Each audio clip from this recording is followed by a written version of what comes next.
Ahoy everyone, Tightrope here, and in this video we're taking a look at the general balance changes and the US Forces balance changes that arrived in the 1.90 patch for Company of Heroes 3.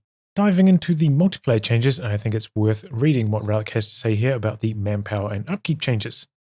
We have found that army sizes in Company of Heroes 3 tend to be a little too large, resulting in strategies that rely on overwhelming the foe with superior numbers rather than focusing on tactical play and superior positioning. Furthermore, standard infantry squads with lower upkeep were a little too prominent, leaving little room for elite infantry. I think overall they're on the mark here, and let's see how they decide to solve this problem. Relic have altered the amount of upkeep you pay for certain units. So basically, the unit takes up a certain amount of population, and then that population is multiplied by this number here, and then that is subtracted from your manpower per minute. So that's how it works. So you want a low upkeep number here. So the low upkeep now is team weapons and placements, certain officers, ultralights, and grenadiers. But mainlines used to have an upkeep of 1.25. Now that's been increased to 1.5, and that's shared by all vehicles and infantry units. So by comparison, this makes elites look more appealing because they now cost the same amount of upkeep as mainlines. Now we're taking a look at the mod tools in the EPBS category. Got the Rifleman selected here. On the right hand side is a single player value which isn't going to be changed, and that's 1.25. So you can see the old value for the mainline squads, 1.25, and here's the new value. It's got the blue things to it, so it means it's been changed, 1.5. So yeah, and here we are at the Ranger, also with 1.5. But I will say there is something else at work here, because the patch notes haven't been entirely comprehensive from what I've seen so far. If we select an artillery observer, for instance, that only has an upkeep of 1 at the moment, assault engineer 1, not 1.5, like you probably would guess based on the patch notes. Captain as 1, it's an officer unit, so that's what they kind of intuited from the patch notes. Engineer 1, paratrooper 1.5. So it looks like engineers and maybe like scouts, some other kind of recon units are also exempt from the 1.5 reinforced costs. A few more other ones to note. The coast officer has an upkeep of 1. You might guess that because it's an officer, but then coastal reserves are 1.5. So, compared to grenadiers who are still at 1, grenadiers at 1, coastal reserves are looking a bit weaker thanks to this change. And let's have a look at pioneers down the bottom here. They have 0, so I think it's just 1 here. So yeah, there's something at play here. The notes weren't comprehensive in what they described. Looks like kind of worker units, recon units are also exempt from this. It's not all infantry except officers. Relic also increased the reinforcement cost of basically everything. Starting out with the team weapons, most of them have gone up by 3 manpower per reinforced model, but AT guns have gone up by 4, which I think is fair enough. We saw a lot of triple AT gun spam in the previous patch, and AT gun models I think have more health than some of these other team weapons as well, so they're harder to bleed. So making them cost 1 more I think makes sense. Moving down, you can see they changed basically everything. It's a little bit hard to draw a pattern from these changes, but I will say that maybe engineering units got increased by a lower amount. Same story with quite a lot of the elites. Maybe they're on 10%ish range, or maybe a little bit below, whereas most mainlines are maybe more in the 15% manpower per model cost increases. So yeah, it looks like they're trying to nudge you away from mainlines, both in terms of upkeep and reinforcement, and towards elites and engineers. Well, especially engineers. I can imagine actually after these changes, assault engineer spam being comparatively quite strong now. Overall, I agree with the goal of Relic, where they want to decrease the amount of mainline spam and increase build diversity. And you guys know that I love trying out loads of different build orders, and I think the changes that Relic have made will achieve their goal. But I will say that it feels a little bit strange to me that they changed, basically every squad of infantry in the game, instead of looking at the manpower discount abilities, whether that be through the battle group with the 25% reinforce cost changes, or the casualty clearing function, or the infantry support center upgrades. Felt like these were the kind of tools that were enabling those mainline spam strategies and making them good. And I will say that, after the changes, saving 25% off a higher reinforced cost, you're going to be saving yourself more manpower. But, maybe you'll be running fewer squads of infantry overall, so maybe it'll work out to be pretty similar. But could you imagine casualty clearing now a Ranger model which costs 50 manpower to reinforce? Being able to, get a model of that for free is huge. I expect the Wehrmacht Grenadiers to be the huge winners from these changes, because not only do they have the low upkeep cost per minute, but then they've got the merge, and they're still relatively cheap to reinforce, so you'll be able to get cheap models into your elites. And they've got healing as well, because you'll want to be bleeding less if possible, because everything costs more to reinforce, and having on-field healing from the med kit's going to be absolutely huge in reducing the amount of bleed from having low health models. So I expect Grenadiers to be the big winners from this change. On-field reinforcing. In case you are unaware, as soon as you're about this far away from your headquarters building, you experience a reinforcement time penalty of, it used to be 100%, now it's 150%. So we'll have a bit of a race here. This squad in range, the squad out of range. Let's see how fast they can reinforce. See, this guy's zooming up, and this guy's not even halfway done. So yeah, I think Relic trying to address the on-field healing and reinforced meta, standing around reinforced trucks, stuff like that, trying to weaken them up a bit, trying to make it easier to force off players who are using those tactics, which, a lot of players have been complaining about blobs and stuff, so I think this definitely helps. Resource caches are now classified as emplacements, and what this means is there's quite a few weapons in this game, like indirect fire weapons, that have a target table modifier, which reduces their damage against emplacements. I think it's usually about in the 25% reduced damage range, but the developers say 20% to 50% in the notes. So caches will be taking less damage from indirect fire in general, because developers want to make using caches as forward retreat more viable and making them more resilient to indirect fire. So on top of that, when you upgrade a forward retreat point on cache, it now gains plus 120 health. So 600 health normally on the cache, upgrade it, goes up to 720. And on top of that, you see, as soon as I completed the upgrade, the forward retreat point enables. So it's like a quality of life change. So you don't have to manually remember to activate the retreat point after upgrading it or constructing it or whatever. It will automatically go through. So yeah, that's a nice little quality of life change. Also worth mentioning at the same time, the frontline medical station. This is in the US Forces Advanced Infantry Battle Group. They got a cost increase of 75 manpower.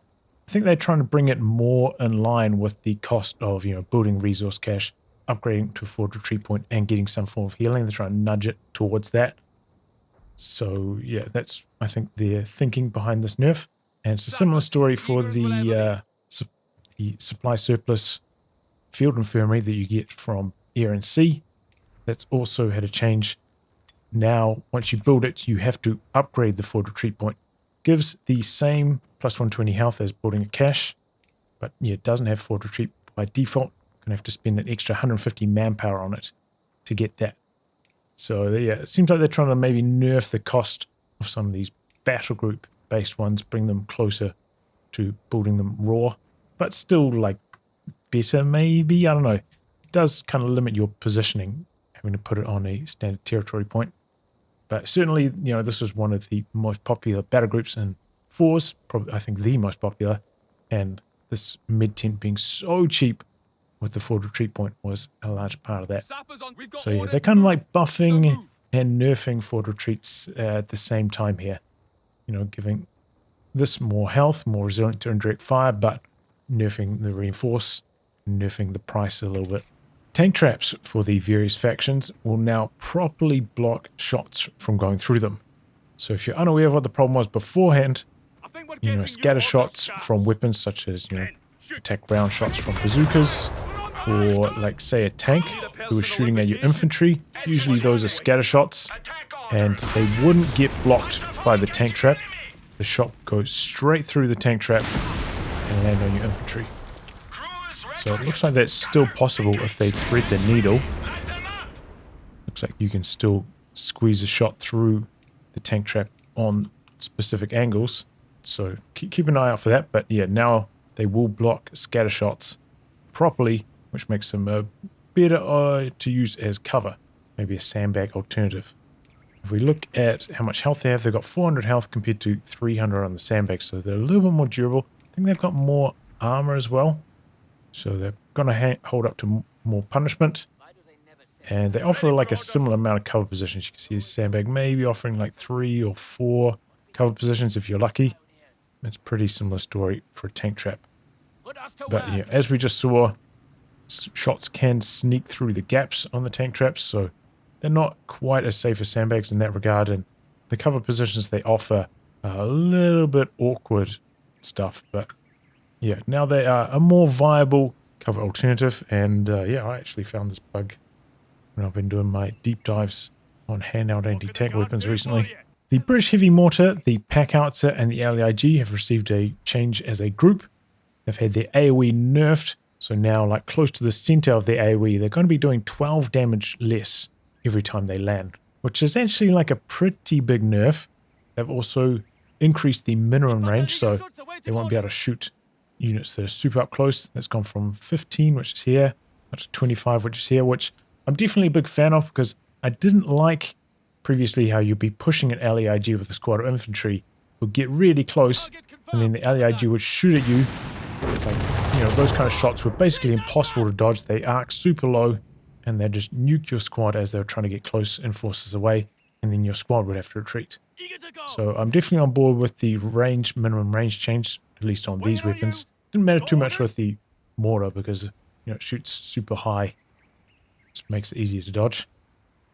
On top of that, the LEIG also, well, all of these got a auto-fire nerf increased to their scatter, so they're going to be much more unreliable when it comes to their auto-fire. Their barrage unchanged, but auto-fire is getting worse. And that's on top of, remember, in the previous patch, auto-fire got their rate of fire nerfed as well. So I definitely felt the rate of fire nerf on the LEIG. And yeah, it's getting nerfed again. And it's getting nerfed again because it had a cost increase up to 320 manpower from 275. So if you want this, I'd recommend trying to call it in, because the cost of the call hasn't changed. So yeah, try to work that into your build order, try to call one in, maybe build the AT gun, call in the LEIG. That's the way to go. So yeah, pretty big nerfs to these overall. As I said, I'm definitely on board with the minimum range change. I'm not sure how necessary the AoE change is though.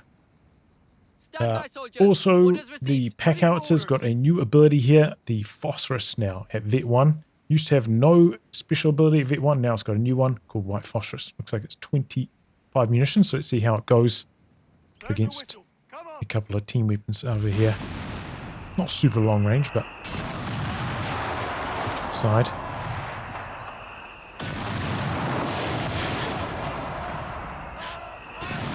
Wow.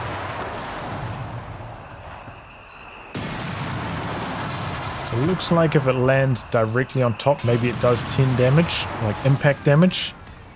And then it looks like maybe it's 10 damage per second after that. Got some pretty unusual scatter on it, and it's phosphorus that can kill as well. Completely kill, won't take down to like 0 health.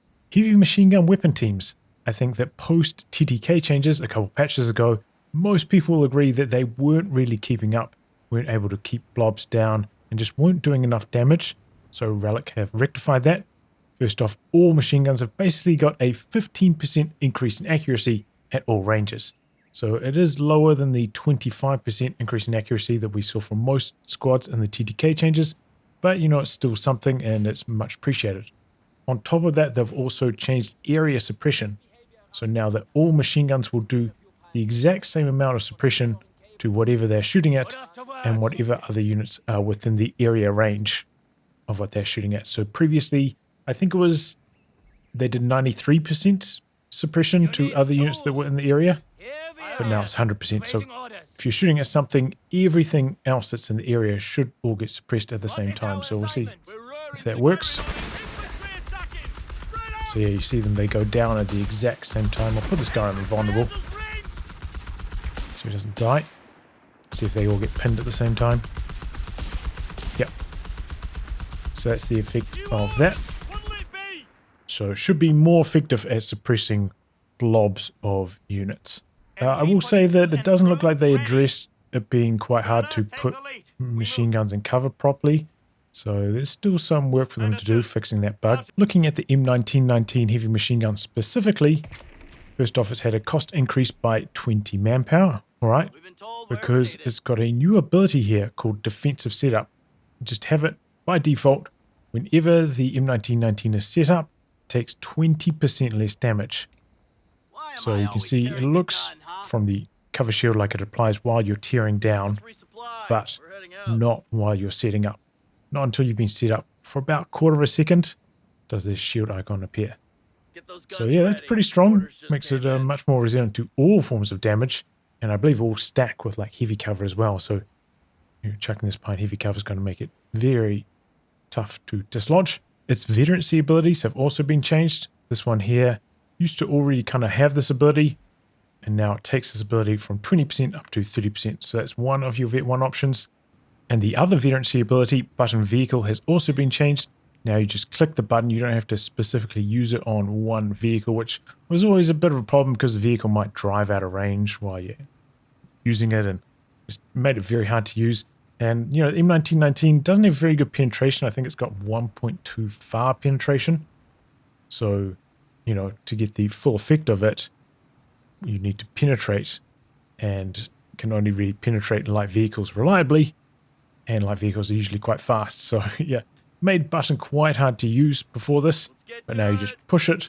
The machine gun has to reload before it starts buttoning, so that kind of slows it down a bit. So it kind of preemptively allows you to activate it, expecting the vehicle to drive through, and then you can shoot. And it also allows you maybe to switch targets if there are multiple vehicles in the zone.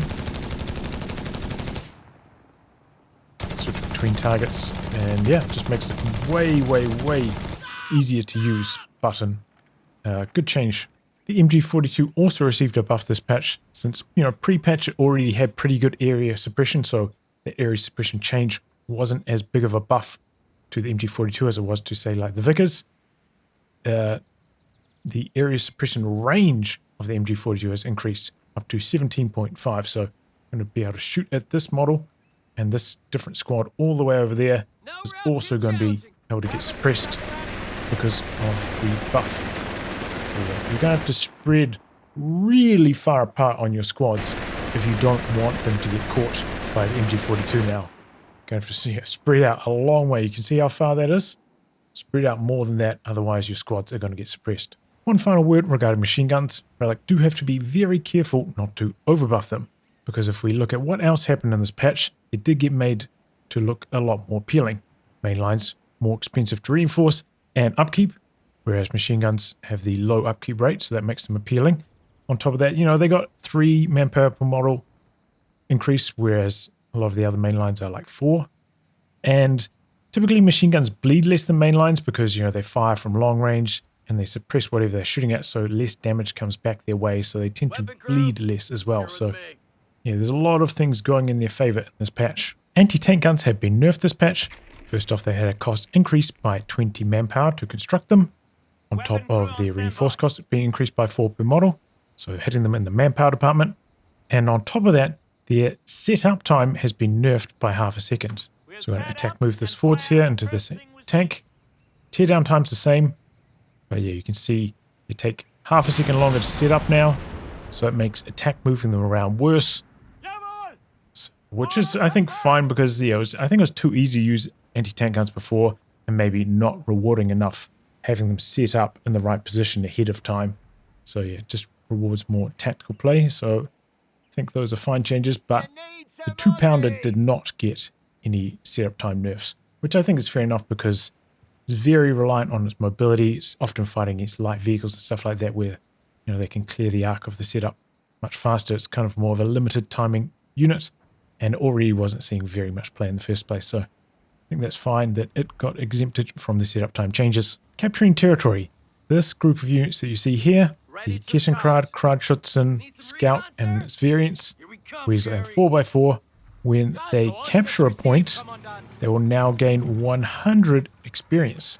So it gives another way for them to climb up in Veterancy, because Often these units are very hard to vet up. They're not that strong in combat. Some of them got shared veterancy, some of them don't. And yeah, very hard to vet them up, especially in the late game when there's loads of damage all around the maps. Stuff like scouts dying very, very fast. So this gives you another way to try and vet up these, relatively weak combat units, which I think is really cool. So yeah, 100 XP for capturing, 50 XP for decapturing. And also I noticed that if you capture a point with 2 units, they'll both get the experience. So, that could be kind of trick that you might occasionally use. I think for like 1v1 players, this is like the big thing, right? Because in 1v1, you're capturing and decapturing territory all the time, loads of points constantly. So definitely more impactful for 1v1s. And I'm actually very excited to see how this goes. And I think Relic have adjusted the amount, like the veterancy thresholds for some of these units, so they're not vetting up too fast after these changes as well. Relic have also changed how long it takes to capture a victory point. It's gone from 20 seconds up to 25 seconds. That's for like default units that don't have any capture rate bonuses. A little bit slower, 5 seconds slower. But on the other side, decapturing now only takes 10 seconds. So really fast to decapture a point, but slower to capture a point. I think the impact of this is that games that are reasonably close, the VP should be neutral more often, so it should lead to slightly longer games overall. So it feels like maybe they're trying to increase game length. One thing I will say about this, though, is that, as soon as there's a bit of suppression involved, and there's light cover here, like machine guns just cannot stop decaptures. Like they just don't have the suppression capabilities when there's light cover in the mix. You can see like they just take so long to suppress, so they're not very good at guarding VPs, and now that only takes 10 seconds to get decap as well. Like a machine gun guarding a VP, especially once there's light cover on it, it's just not very effective. Loiter planes have had their health nerfed by 25%. So this is the 2-axis Loiters, the British Rocket Loiter, and the US Forces P-47 anti-infantry Loiter. All 4 of those have got their health nerfed, so it'll be faster to shoot them down. No other performance changes. So in the previous patch, I tested both 4s up against the Axis Loiter in this exact same scenario, and they managed to get 2 passes off before any other planes were shot down. And then once it was down to 1 plane, it managed to get 2 further passes off, so like 3 total. And they did 600 damage total, I think, after that. So similar story there.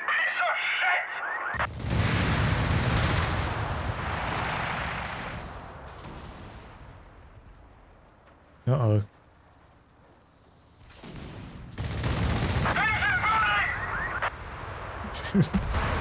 It didn't change anything. Is that the Bofors still just being absolute rubbish, or what's going on there? It was like exactly the same. First plane got shot down after 2 passes. Then the isolated plane managed to get 2 further passes off. Did it fix? Did they change this, or is the Bofors just that bad? I'm not sure. Relic have also made a change to vehicle pathfinding. They say vehicles navigating around obstacles will have a stronger preference for paths that match their current heading, instead of always trying to take the shortest route, which may result in awkward pivots. So I think what this means, you see my 250 is facing this direction right now. I right click over here, instead of pivoting to the side and driving across here, it stays straight ahead, goes ahead and then across. So I think that's what they've changed now. Whereas if you go a little bit further back, click on the same spot, now it pivots and goes across. But yeah, there's a bit more preference to going in the direction that you're already facing, which I think is how you as a player expect the vehicle to behave. You don't expect it to drive somewhere, then make an awkward pivot, then drive there just because technically it's a tiny bit shorter.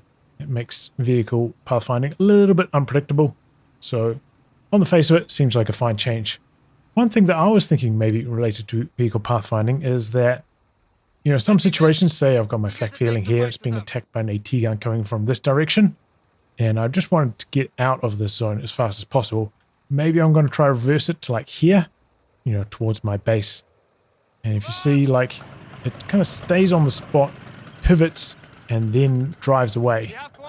That's how it decides to get out of there. Whereas maybe me as a player, I don't know if this is just because I played a lot of Code 2, but me as a player from this position, I kind of expected to like back up and then kind of even out after getting out of there, getting a bit of momentum going, instead of just pivoting on the spot and reversing.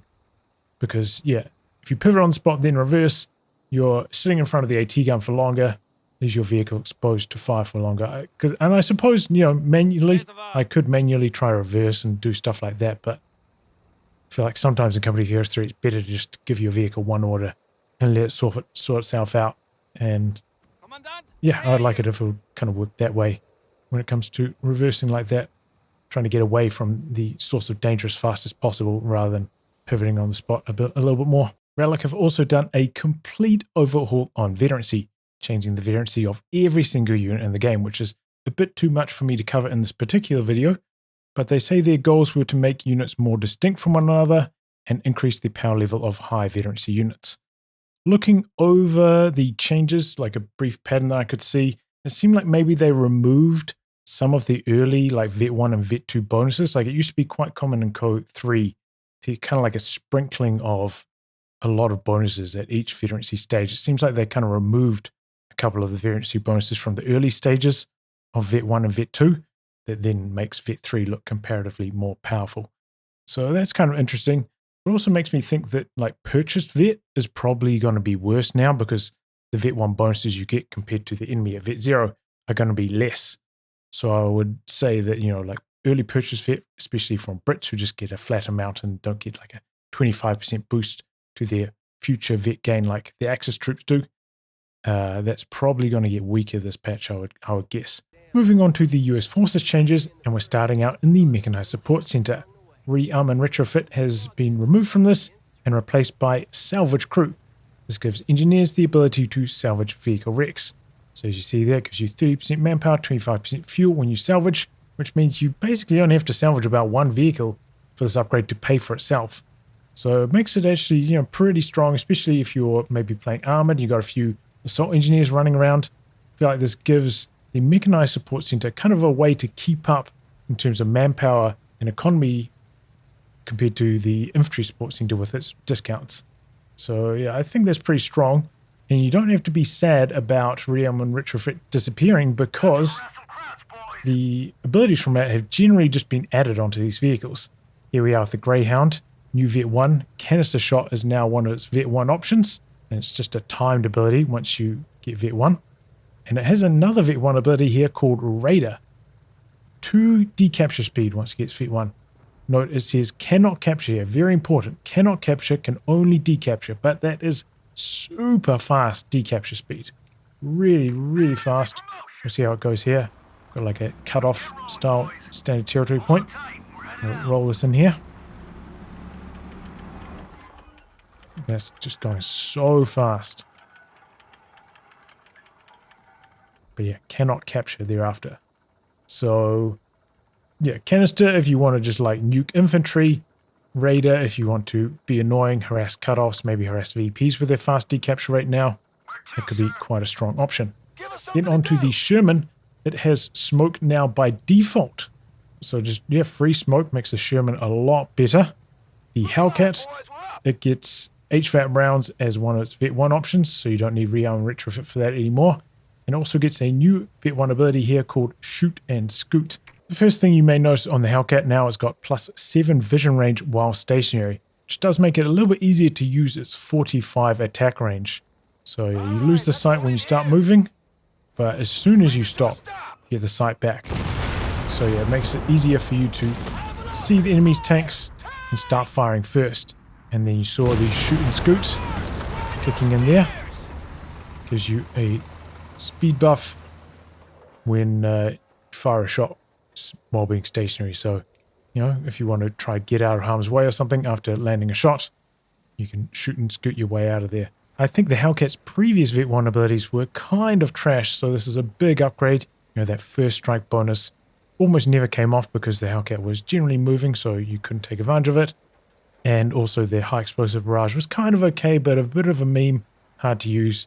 So I think HVAP and Shoot and Scoot is a much stronger package now. And the last Rearm and retrofit candidate, the Chaffee, well, unfortunately, it looks like that's been completely forgotten about. The ability's still here, but obviously you can't unlock it. So yeah, maybe some changes were planned for the Chaffee and the light vehicle changes that got pushed into the next patch. But yeah, they didn't do anything to adjust it here. Back to the topic of the Sherman, the machine guns on it have been massively buffed. Mainly the coaxial and the hull. Here we are in 1.82 patch. Did 12.5 up close before, 2.4 at far.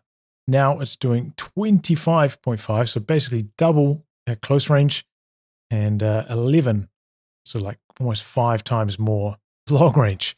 So the machine guns on the Sherman are way, way more potent. Even the 50 cal machine gun upgrade is the before. It got a long range accuracy buff. So before did 2.9, now up to 4.9. So, not quite double, but still a good long range buff to the machine gun upgrade as well, the 50 cal on it. So big buffs to the Sherman's machine guns, going to make it way stronger against infantry. We're going to do a comparison here. Sherman with its machine gun upgraded versus Panzer IV with its machine gun upgraded. Up against riflemen, spread out in the open, close to max range. See how fast both of these can kill these enemy squads. I think this is where machine guns kind of show their strength, because the main gun, is not going to be getting those juicy hits on clumped up squads.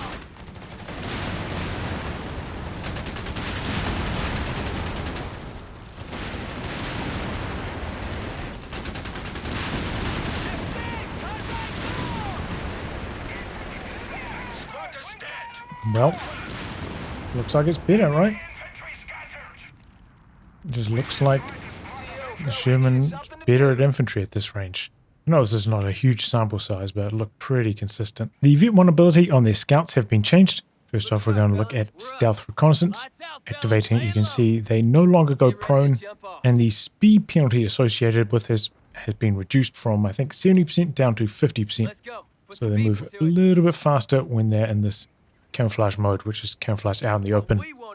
Very good for helping, you use vision.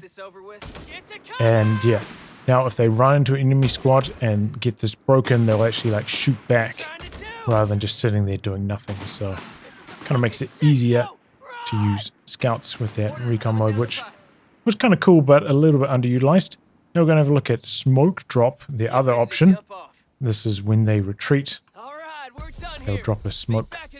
So you can see it's a little bit delayed. It doesn't happen immediately like maybe the commando smoke from COH3, but it helps them get away and survive, which is a bit of a struggle sometimes because they're quite low in health. Moving over to Pathfinders, they got their veterancy requirements increased because, now they can vet up from capping. But I still think, in terms of ones, they'll probably vet up faster than they used to. But they didn't get any new vet. Well, they got the buff stealth reconnaissance, but they've still got the passive healing, which is probably pretty good for them because they're a bit more combat oriented than scout. The machine gun on the M3 Halftrack got massively buffed this patch. They say they made a lot of changes to make it more similar to the Sherman machine gun, which also got buffed this patch. So here we are on the old version. Unfortunately, I couldn't get them on the same graph today for some reason, but used to be 7.2 near out to 3.1 far. Now it's 15 near, so over double the near damage out to 9.5 far, so over triple the far damage. So huge buffs to it. I don't think this is going to cause you to cancel upgrading to the quad or anything like that, but if you're a bit strapped for munitions, can't upgrade for a little bit, it's not going to be completely helpless. And because it did get a flat damage increase from 7 to 9 per bullet, it should be better against light vehicles, things like the Kreuzschützen and maybe the 250. Paratroopers have a new ability called Paradrop Replacements. You do not need to be vetted to use this, and allows them to reinforce on the field via Paradrop when they're out of combat. So we'll see how long it takes here.